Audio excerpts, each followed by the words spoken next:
Hello, friends, and welcome back to Malicious Compliance Stories. Lesson learned. You should always read the contract. That's a good general rule, but I feel like it should be emphasized when making big purchases like a home. Who wouldn't read the contract when making possibly the biggest purchase of your life? So don't forget to subscribe to our channel if you're new here and turn on notifications so you don't miss a new video every single day. Here we go. Karen buys our house with a discount and tries to sue us. I've never before dealt with a Karen, but I thought this story might fit. So let's get on to the story. I've lived my entire life in this house with my parents, but they decided it was time for us to start something new. We put our house on sale and soon got a letter in our mailbox. This letter was from a seemingly nice lady who really wanted to buy our house to live in with her 2 children. She wrote in the letter that our neighbor was a dear friend of hers and it would be a privilege to live next to her. Important later. We invited her over to look at the house. She seemed really nice, but she did have the Karen haircut, but we thought nothing of it. She made a comment about how nice our closets looked and she'd love to have them. We said we could sell them to her in the contract. The same week she proposed an offer for our house with our estate agent and we gave her a decent discount. She came to him to sign the contract. We heard from our agent that she cried the whole hour about how her mom was sick and signed the contract within the last 5 minutes without looking at it. She bought the house and all was well, we thought. 2 weeks later, we're living in our new house and get a letter on our doormat. We open it. It's from a law firm. The letter states that our client has not received any closets yet, and apparently there was a leakage in the house a few days after she moved in. She hired plumbers and demanded we pay for all the costs, including the missing closets. Turned out that actual lawyers don't handle things like this, and the dear friend she lived next had her own law firm, so she made an official letter for her. She called us numerous times, screaming through the phone how we didn't tell her there was a leakage and she would sue us for hundreds of dollars, which we obviously did not comply to. Turns out she didn't read the whole contract, stating that she would not be getting any closets without payment. Okay, Karen, you do you. And our second story. Give me a speeding ticket because you don't want to say you thought I was someone else? Oh yes, I will go to court about that. There's a really huge hill leading out of the development I lived in at the time. The hill has a good quarter-mile long path from top to bottom of it. It's technically in a residential zone, so the speed limit, in theory, is 25 miles per hour. However, in this state, if there are no houses within a quarter mile of the road, it's regarded as being 35 miles per hour. The reality is that you won't get a ticket for speeding, but they will get you for reckless if you're doing 45 or greater. One day I'm heading out, which means going down the hill. I'm always super cautious about speed limits, and I ride my brakes on this zone. I'm 99% sure I never broke 24 miles per hour. So I was really surprised when the cop's light started blaring behind me. I get down to the bottom of the hill and pull off. Cop comes up, asks for ID, but not registration, goes back to his car to run my ID, presumably runs it, then comes back and demands my registration. He didn't ask, he demands it.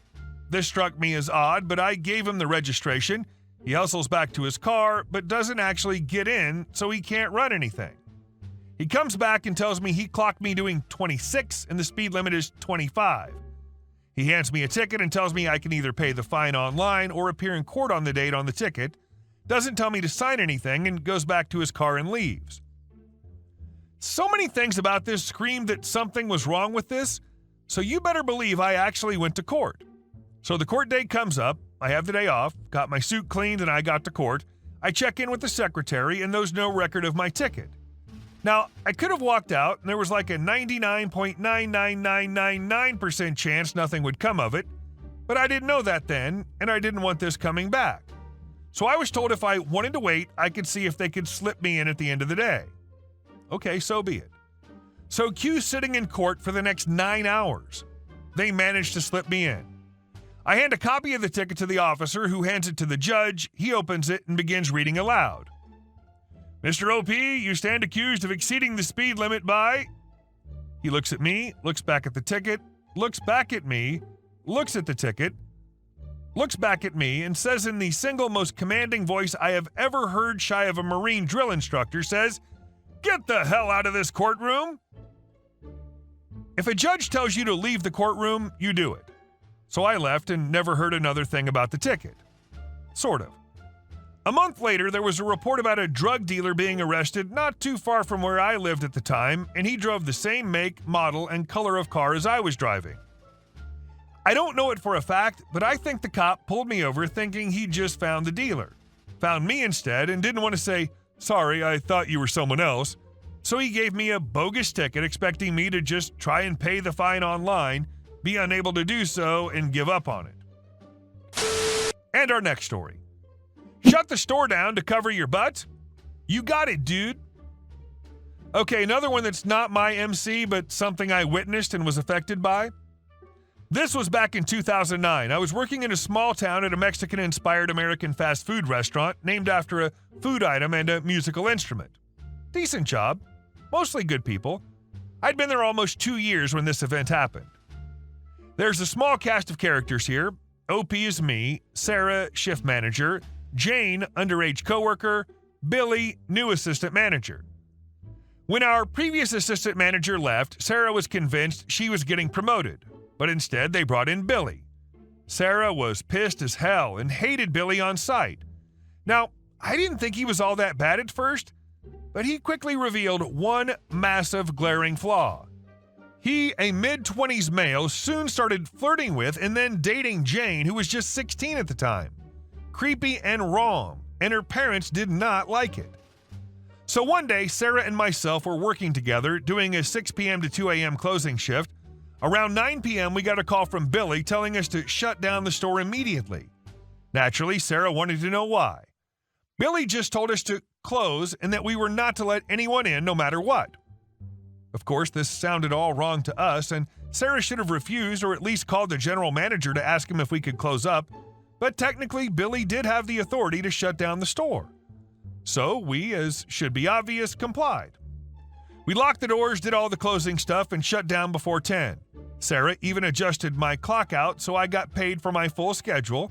I was off the next 2 days, so I didn't discover the fallout until I came back. It turns out that Billy had taken Jane to a party, which would have been bad enough, but the worst part was that the party was across state lines, and Jane had told her parents that she was working. So Jane got a message from someone that her parents were going to the store to check up on her, hence Billy wanting us to close before they got there. Jane's parents forced her to tell them the truth when she got home and contacted our general manager to tell him what happened. Billy got fired and was lucky to not be arrested. Jane was restricted to school, work at home for the rest of the year, and Sarah still didn't get promoted to assistant manager. They brought in yet another manager from a different store. Meanwhile, I kept on doing my job. And our next story. I was closing someone in who keeps parking in my spot until the tow truck came. At my apartment complex, this one car kept parking in my spot. I've left notes, complained to management. It's happened 3 times now. When I first complained, the management, they asked me if I wanted them to call a tow truck. I said no at first because I was hoping they could warn this person and their behavior would stop. They said they would talk to the vehicle owner, however, it happened again yesterday, and I called them again and said to get the tow truck. They informed me they'd be there in about 30 minutes. I parked my vehicle behind the car because I didn't want them getting away, as they've done this multiple times and had multiple chances to stop. They came out about 20 minutes later asking me to move.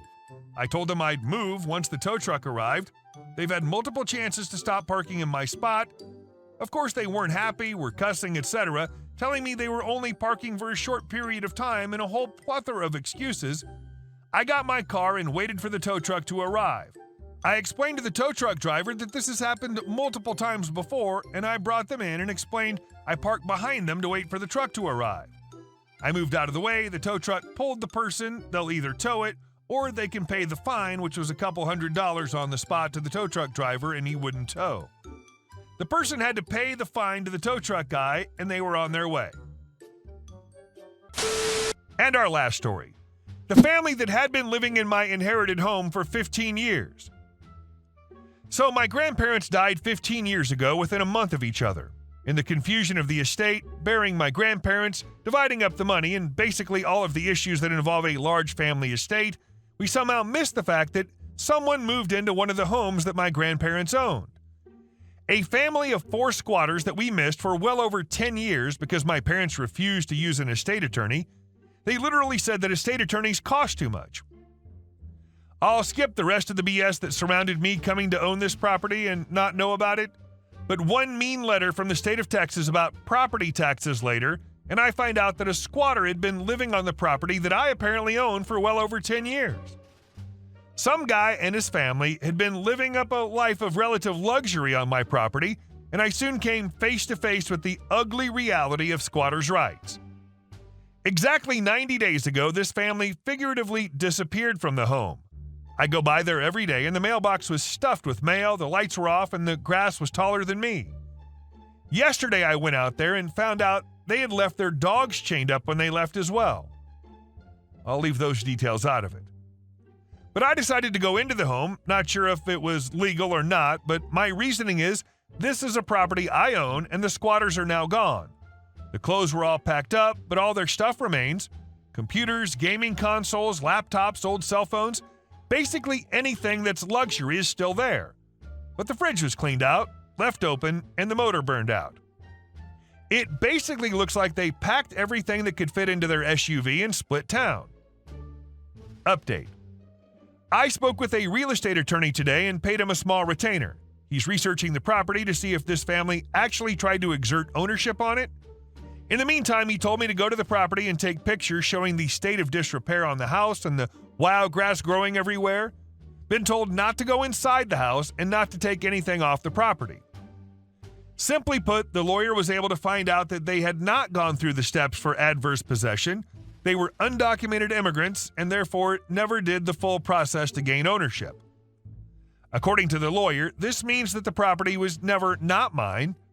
It's a good thing I waited till they abandoned the property, though, as if I tried evicting them, then they probably would have obtained ownership.